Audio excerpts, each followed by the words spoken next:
Hello and welcome to Lesson 2 of Poverty in Contemporary Britain. By the end of this lesson, you should be able to explain the different ways in which we can measure poverty, including needs-related measures, income-based measures, and proxy measures.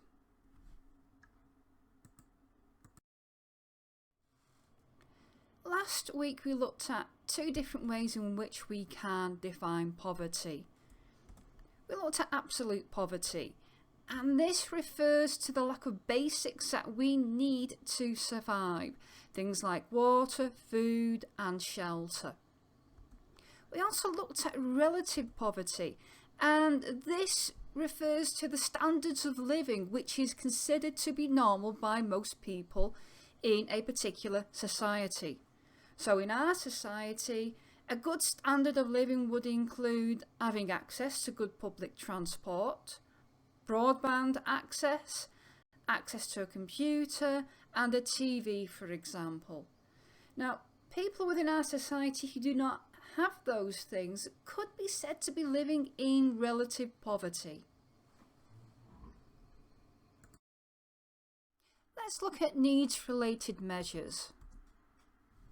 These are determined by examining the resources necessary to sustain a minimum living standard, so things like food, housing and heating. When it comes to needs-related measures, the income needed to purchase essential resources is calculated, and this creates a poverty line. Once we calculated the income needed to afford these essential goods, the number of those living above the poverty line and those below the poverty line can then be calculated. Let's get you thinking about this issue. How would you define a minimum living standard? If you think about it, this can be difficult to define. And that's because different people will have different views regarding what a minimum living standard should be. Should it be about housing, food, clothing? Or should it be more than this? Should it be about having access to the things that we take for granted in society, like broadband access, TVs, access to public transport?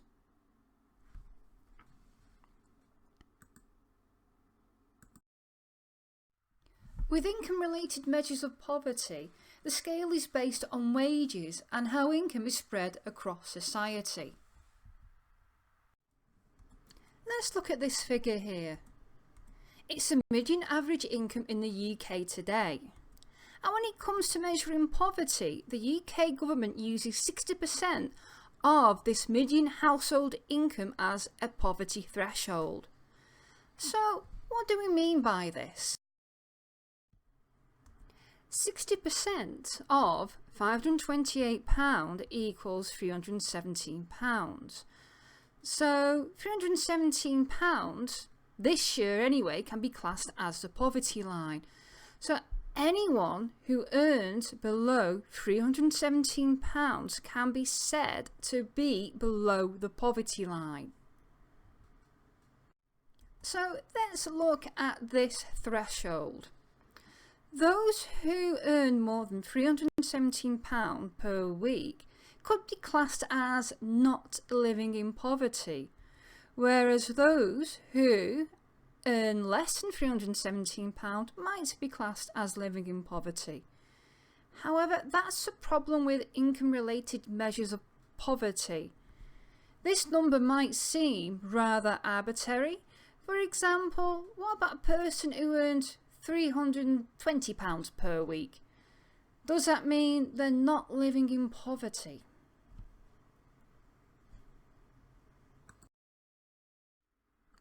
However, income-based measures of poverty do have their strengths. They do take into account that average earnings change from year to year, and that simply means a poverty line or threshold will also change.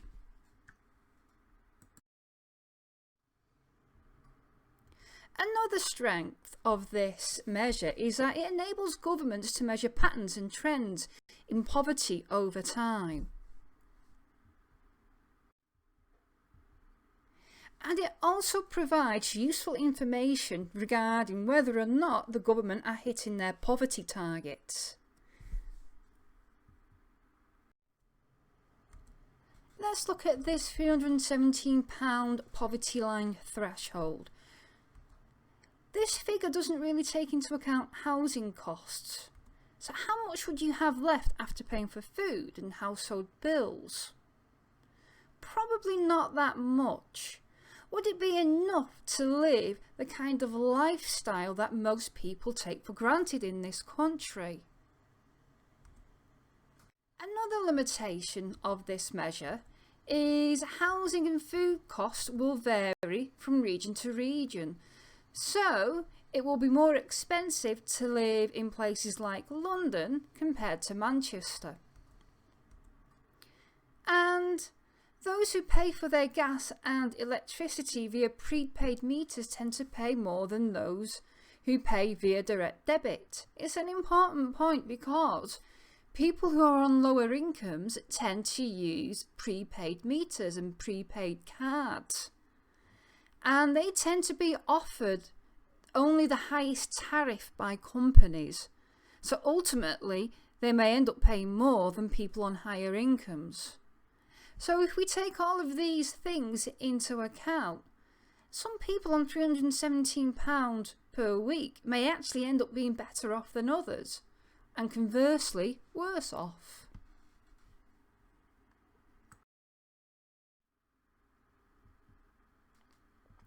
Another thing it doesn't take into account is other sources of income. You may only be on £317 per week, however, you may have some savings, for example, or a good pension. And it doesn't take into account debts that people might have accrued. So, in addition to the housing budget, people will have to take into account the debts that they need to pay off. So some people may be worse off than others on this income. So let's look at proxy measures.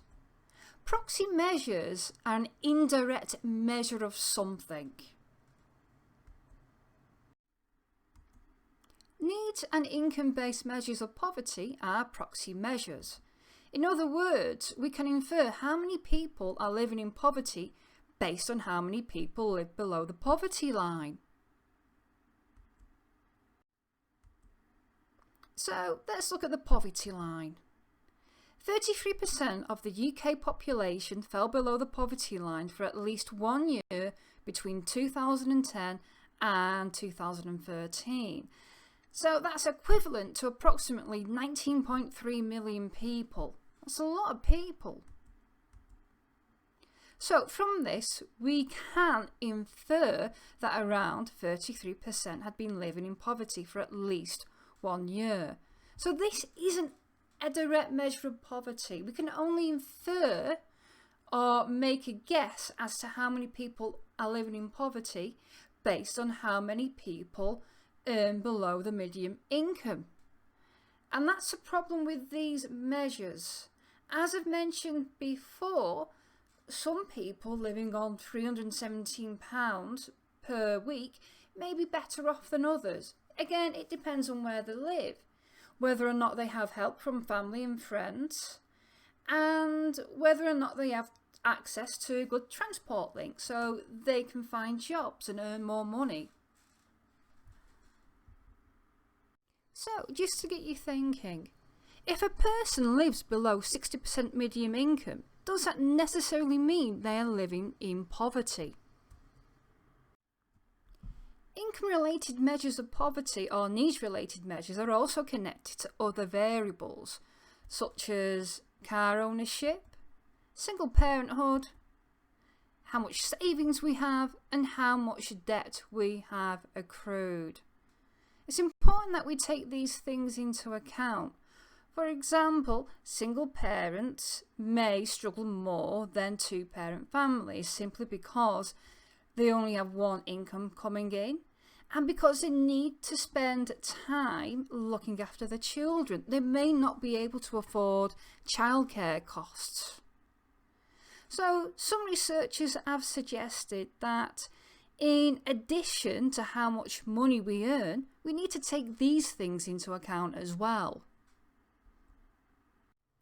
So in this lesson, we've looked at needs-related measures of poverty, income-based measures of poverty, the poverty line, and proxy measures.